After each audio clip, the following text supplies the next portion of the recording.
Gas geyser ಸೋರಿಕೆಯಾಗಿ ತಾಯಿ ಮತ್ತು ಮಗು ಬಲಿಯಾದಂತಹ ಘಟನೆ ನಡೆದಿದೆ. ಬೆಂಗಳೂರಿನ ಪಂಚಶೀಲ ನಗರದಲ್ಲಿ ನಡೆದಂತಹ ದುರ್ಘಟನೆ ಇದು. 26 ವರ್ಷದ ತಾಯಿ ಚಾಂದಿನಿ, 4 ವರ್ಷದ ಮಗು ಯುಬಿ ಸಾವನ್ನಪ್ಪಿರುವಂಥದ್ದು. ಕಾರಣ ಮನೆಯಲ್ಲಿ ಇದ್ದಂತಹ ಗ್ಯಾಸ್ ಗೀಸರ್ ಸೋರಿಕೆಯಾಗಿ ತಾಯಿ ಮಗು ಬಲಿಯಾಗಿದ್ದಾರೆ. ಸ್ನಾನಕ್ಕೆ ಹೋದಾಗ ಗ್ಯಾಸ್ ಲೀಕ್ ಆಗಿ ಅಸ್ವಸ್ಥಗೊಂಡಿದ್ರು. ಆ ಸ್ಮೆಲ್ ತೆಗೆದುಕೊಂಡಿದ್ರು. ಕೂಡಲೇ ಅವರನ್ನ ಆಸ್ಪತ್ರೆಗೆ ದಾಖಲು ಮಾಡಲಾಗಿತ್ತು, ವಿಕ್ಟೋರಿಯಾ ಆಸ್ಪತ್ರೆಗೆ. ಆದರೆ ಚಿಕಿತ್ಸೆ ಫಲಿಸದೆ ಆಸ್ಪತ್ರೆಯಲ್ಲೇ ಇಬ್ಬರು ಸಾವನ್ನಪ್ಪಿದ್ದಾರೆ. ಕಾರ್ಪೆಂಟರ್ ಕೆಲಸ ಮಾಡ್ತಾ ಇದ್ದಂತಹ ಕಿರಣ್, ಇವರ ಪತಿ, ಸಾವನ್ನಪ್ಪಿರುವಂತಹ ಮಹಿಳೆಯ ಗಂಡ ಕಿರಣ್ ಕಾರ್ಪೆಂಟರ್ ಆಗಿ ಕೆಲಸ ಮಾಡ್ತಾ ಇದ್ರು. ಗೋವಿಂದರಾಜನಗರದ ಪಂಚಶೀಲ ನಗರದಲ್ಲಿ ನಡೆದಂತಹ ಘಟನೆ ಇದು. ಸದ್ಯ ವಿಕ್ಟೋರಿಯಾ ಆಸ್ಪತ್ರೆಯಲ್ಲಿ ತಾಯಿ ಮಗುವಿನ ಮೃತದೇಹ ಇದೆ. ಗೋವಿಂದರಾಜನಗರ ಪೊಲೀಸರು ಸ್ಥಳಕ್ಕೆ ಭೇಟಿ ಕೊಟ್ಟಿದ್ದಾರೆ, ಪರಿಶೀಲನೆಗೆ ಮುಂದಾಗ್ತಾ ಇರೋದು. ಸಾವು ಅನ್ನೋದು ಅಚಾನಕ್ಕಾಗಿ ಯಾವ ರೀತಿಯಲ್ಲಿ ಬರುತ್ತೆ ಅನ್ನೋದನ್ನ ಊಹೆಗೂ ನಿಲುಕದಂತಹ ವಿಪರ್ಯಾಸ ಇದು. ತಾಯಿ ಮತ್ತು ಮಗು ಈ ರೀತಿಯಾಗಿ ದುರ್ಮರಣ ಹೊಂದಿರೋದು. 26 ವರ್ಷದ ತಾಯಿ ಚಾಂದಿನಿ, 4 ವರ್ಷದ ಮಗು ಯುಬಿ ಸಾವನ್ನಪ್ಪಿರೋದು. ಪ್ರತಿನಿತ್ಯ ಹೋಗೋ ರೀತಿಯಲ್ಲಿ ಸ್ನಾನಕ್ಕೆ ಹೋಗಿದ್ದು ಅಷ್ಟೇ, ಸ್ನಾನಗೃಹಕ್ಕೆ, ಬಾತ್ರೂಮ್ಗೆ. ಆದರೆ ಗ್ಯಾಸ್ ಗೀಸರ್ ಲೀಕ್ ಆಗಿ ಈ ರೀತಿಯಾಗಿ ದುರ್ಮರಣ ಹೊಂದಿದ್ದಾರೆ ತಾಯಿ ಮತ್ತು ಮಗು. ಮನೇಲಿಬ್ಬರೇ ಇದ್ರು ಅಂತ ಕಾಣಿಸುತ್ತೆ. ಆಕೆಯ ಪತಿ ಕೆಲಸಕ್ಕೆ ಹೋಗಿದ್ರು ಅಂತ ಅನ್ಸುತ್ತೆ. ಆ ಸಂದರ್ಭದಲ್ಲಿ ಈ ಒಂದು ಘಟನೆ ನಡೆದಿದೆ. ಈ ವಿಚಾರ ಗೊತ್ತಾಗ್ತಾ ಇದ್ದಂಗೆ ಸ್ಥಳೀಯರು ಇಬ್ಬರನ್ನ, ಅಸ್ವಸ್ಥಗೊಂಡಿದ್ದಂಥವರನ್ನ ಇಬ್ಬರನ್ನ ಕೂಡಲೇ ಆಸ್ಪತ್ರೆಗೆ ದಾಖಲು ಮಾಡಿದ್ದಾರೆ, ವಿಕ್ಟೋರಿಯಾ ಆಸ್ಪತ್ರೆಗೆ. ಆದರೆ ಅಲ್ಲಿ ಚಿಕಿತ್ಸೆಗೆ ಅವರು ಸ್ಪಂದಿಸಿಲ್ಲ, ಆಸ್ಪತ್ರೆಯಲ್ಲಿ ಸಾವನ್ನಪ್ಪಿದ್ದಾರೆ. ಮೊನ್ನೆ ತಾನೇ ಇಂಥದ್ದೇ ಒಂದು ಘಟನೆ ನಡೆದಿತ್ತು. ಮದುವೆಯಾಗಿ 3 ತಿಂಗಳಾಗಿತ್ತು ಜಸ್ಟ್. ಬೆಂಗಳೂರಿನ ಹೊರವಲಯದಲ್ಲಿ ಇಂಥದ್ದೇ ಒಂದು ಘಟನೆ ನಡೆದಿತ್ತು ಕಳೆದ 2-3 ದಿನಗಳ ಹಿಂದಷ್ಟೇ.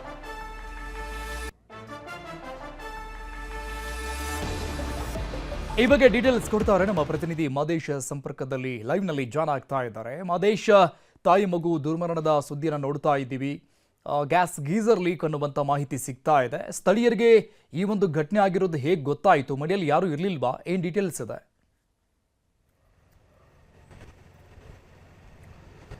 ಅರುಣ್, ಮಧ್ಯಾಹ್ನ 3 ಗಂಟೆ ಸುಮಾರಿಗೆ ಈ ಒಂದು ಘಟನೆ ನಡೆದಿದೆ ಅಂತ ಗೊತ್ತಾಗ್ತಿದೆ. ಅಂದರೆ ಮಧ್ಯಾಹ್ನ ತಾಯಿ ಮಗು ಇಬ್ಬರು ಕೂಡ ಮನೇಲಿ ಇರ್ತಾರೆ.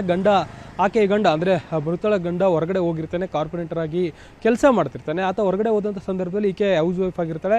ಮಧ್ಯಾಹ್ನ ಸ್ನಾನ ಮಾಡೋಕ್ಕೆ ಅಂತ ಹೋದಂಥ ಸಂದರ್ಭದಲ್ಲಿ ಗೀಸರ್ ಗ್ಯಾಸ್ ಲೀಕ್ ಆಗಿ ಈ ರೀತಿಯಾದಂಥ ಒಂದು ಘಟನೆ ನಡೆದಿದೆ ಅಂತ ಹೇಳಿ ಗೊತ್ತಾಗಿದೆ. ಅಂದರೆ ಆ ರೀತಿಯಾದಂಥ ಘಟನೆ ಆದ ತಕ್ಷಣವೇ ಆ ಒಂದು ಮಗು ಆಗಿರ್ಬೋದು ಮತ್ತು ಆಕೆ ಇಬ್ಬರು ಕೂಡ ಅಸ್ವಸ್ಥರಾಗಿ ಬಿದ್ದಿರ್ತಾರೆ. ಆ ಪಕ್ಕದ ಮನೆಯವರು ಅದನ್ನು ಗಮನಿಸಿ ಕೂಡಲೇ ಪೊಲೀಸರಿಗೆ ಮಾಹಿತಿಯನ್ನು ನೀಡುವಂಥ ಕೆಲಸ ಮಾಡ್ತಾರೆ. ಅಂದರೆ ಸ್ಥಳೀಯರು ಅವ್ರನ್ನ ಆಕೆ ಗಂಡನಿಗೆ ಮಾಹಿತಿ ನೀಡುವಂಥದ್ದಾಗಿರ್ಬೋದು ಮತ್ತು ಕೂಡಲೇ ಅವರು ಇಬ್ಬರನ್ನು ಕೂಡ, ತಾಯಿ ಮತ್ತು ಮಗು ಇಬ್ಬರನ್ನು ಕೂಡ ವಿಕ್ಟೋರಿಯಾ ಆಸ್ಪತ್ರೆಗೆ ದಾಖಲು ಮಾಡುವಂಥ ಕೆಲಸವನ್ನು ಮಾಡಲಾಗುತ್ತೆ. ಮಧ್ಯಾಹ್ನದಿಂದಲೂ ಕೂಡ ತಾಯಿ ಮಗು ಇಬ್ಬರಿಗೂ ಕೂಡ ವಿಕ್ಟೋರಿಯಾ ಆಸ್ಪತ್ರೆಯಲ್ಲಿ ಚಿಕಿತ್ಸೆಯನ್ನು ನೀಡಲಾಗ್ತಿರುತ್ತೆ. ಆದರೆ ತೀವ್ರವಾಗಿ ಅಸ್ವಸ್ಥಗೊಂಡಿರೋ ಕಾರಣದಿಂದಾಗಿ ಆ ಅನಿಲ ಅವರ ದೇಹದ ಒಳಗಡೆ ಹೊಕ್ಕಿರೋ ಕಾರಣದಿಂದಾಗಿ ಅವರಿಬ್ಬರು ಕೂಡ ಚಿಕಿತ್ಸೆ ಫಲಕಾರಿಯಾಗದೆ ಸಾವನ್ನಪ್ಪಿದ್ದಾರೆ ಅನ್ನುವಂಥ ಮಾಹಿತಿಗಳು ಲಭ್ಯವಾಗಿದೆ. ಸದ್ಯಕ್ಕೆ ಈ ಒಂದು ಘಟನೆಗೆ ಸಂಬಂಧಪಟ್ಟಂತೆ ಗೋವಿಂದರಾಜನಗರ ಪೊಲೀಸರು ಕೂಡ ಒಂದಷ್ಟು ಮಾಹಿತಿಗಳನ್ನು ಕಲೆ ಹಾಕುವಂಥ ಕೆಲಸವನ್ನು ಮಾಡ್ತಿದ್ದಾರೆ. ಸದ್ಯಕ್ಕೆ ಠಾಣೆ ಬಳಿ ಕೂಡ ಅವರ ಸಂಬಂಧಿಕರು, ಅಂದರೆ ಮೃತರ ಸಂಬಂಧಿಕರಾಗಿರ್ಬೋದು ಮತ್ತು ಮೃತಳ ಗಂಡ ಏನಿದ್ದಾನೆ ಆತ ಕೂಡ ಠಾಣೆಗೆ ಬಂದು ಮಾಹಿತಿಯನ್ನು ನೀಡುವಂಥ ಕೆಲಸವನ್ನು ಮಾಡ್ತಿದ್ದಾರೆ. ಮತ್ತು ಈ ಒಂದು ಘಟನೆಗೆ ಸಂಬಂಧಪಟ್ಟಂತೆ ಆ ಒಂದು ಬಿಲ್ಡಿಂಗ್ನಲ್ಲಿ ಯಾವ ರೀತಿ ಇದೆ ಗೀಸರ್ನ ವ್ಯವಸ್ಥೆ ಆಗಿರ್ಬೋದು, ಅಲ್ಲೇನಾದರೂ ನಿರ್ಲಕ್ಷ್ಯಗಳು ಕಾಣ್ತಿದೆಯಾ ಅನ್ನೋದಕ್ಕೆ ಸಂಬಂಧಪಟ್ಟಂತೆ ಪೊಲೀಸರು ಕೂಡ ತನಿಖೆಯನ್ನು ನಡೆಸುವಂಥ ಕೆಲಸವನ್ನು ಮಾಡ್ತಾರೆ. ಸದ್ಯಕ್ಕೆ 2 ಮೃತದೇಹಗಳು ಕೂಡ ಸದ್ಯಕ್ಕೆ ವಿಕ್ಟೋರಿಯಾ ಆಸ್ಪತ್ರೆಯಲ್ಲಿದೆ. ಮರಣೋತ್ತರ ಪರೀಕ್ಷೆಯನ್ನು ಕೂಡ ಮಾಡುವಂಥ ಕೆಲಸವನ್ನು ಮಾಡಲಾಗ್ತದೆ. ಮತ್ತೊಂದು ಕಡೆ ಪೊಲೀಸರಿಂದ ಕೂಡ ಈ ಘಟನೆಯ ಬಗ್ಗೆ ಪರಿಶೀಲನೆ ಮಾಡುವಂಥ ಕೆಲಸ ಕೂಡ ಆಗ್ತಿದೆ. ಅರುಣ್, ಓಕೆ, ಘಟನೆ ನಂತರದಲ್ಲಿ ಮೃತಳ ಗಂಡ ಏನಾದರೂ ಮಾಹಿತಿ ಕೊಟ್ಟಿದ್ದಾರಾ, ಏನು ಎತ್ತ ಅನ್ನುವಂಥ ವಿಚಾರಕ್ಕೆ ಸಂಬಂಧಪಟ್ಟಂಗೆ? ಅರುಣ್, ಈ ಒಂದು ಘಟನೆ ಆದಂಥ ಸಂದರ್ಭದಲ್ಲಿ ಅಂದರೆ ಆತ ಎಂದಿನಂತೆ ತನ್ನ ಕೆಲಸಕ್ಕೆ ಹೋಗಿರ್ತಾನೆ.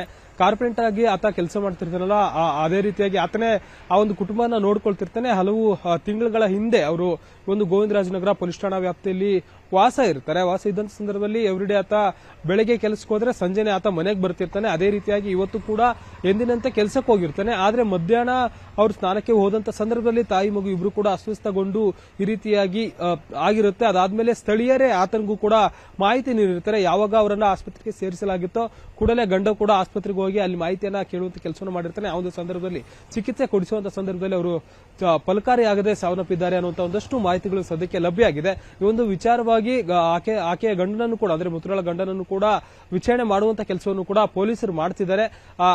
ಮತ್ತೆ ಘಟನಾ ಸ್ಥಳಕ್ಕೂ ಕೂಡ ಹೋಗಿ ಪರಿಶೀಲನೆ ಮಾಡುವಂತ ಕೆಲಸವನ್ನು ಮಾಡ್ತಿದ್ದಾರೆ. ಹೇಗೆ ಲೀಕ್ ಆಯಿತು, ಇವರ ನಿರ್ಲಕ್ಷ್ಯ ಆಗಿತ್ತಾ ಅಥವಾ ಯಾವ ರೀತಿ ಆಗಿದೆ ಅನ್ನೋದಕ್ಕೆ ಸಂಬಂಧಪಟ್ಟಂತೆ ಒಂದಷ್ಟು ಕ್ರೈಮ್ ಸೀನ್ ಅನ್ನು ಕೂಡ ಅಬ್ಸರ್ವ್ ಮಾಡುವಂತ ಕೆಲಸವನ್ನ ಪೊಲೀಸರು ಮಾಡಲಿದ್ದಾರೆ. ಮುಂದಿನ ಹಂತದಲ್ಲಿ ಘಟನೆಗೆ ಅಸಲಿ ಕಾರಣ ಏನು, ಅಲ್ಲಿ ಯಾರ ನಿರ್ಲಕ್ಷ್ಯ ಆಗಿದೆ ಅಥವಾ ಇವರೇ ಸ್ನಾನ ಮಾಡಕ್ಕೆ ಹೋದಂತ ಸಂದರ್ಭದಲ್ಲಿ ಆನ್ ಮಾಡಿಟ್ಟಂತ ಸಂದರ್ಭದಲ್ಲಿ ಆಯ್ತಾ ಏನೋ ಅನ್ನೋದಕ್ಕೆ ಸಂಬಂಧಪಟ್ಟಂತೆ ತನಿಖೆ ನಂತರವೇ ಈ ಒಂದು ವಿಚಾರಕ್ಕೆ ಸ್ಪಷ್ಟ ಮಾಹಿತಿ ಗೊತ್ತಾಗಲಿದೆ. Arun, thank you Madesh ಡೀಟೇಲ್ಸ್ಗೆ.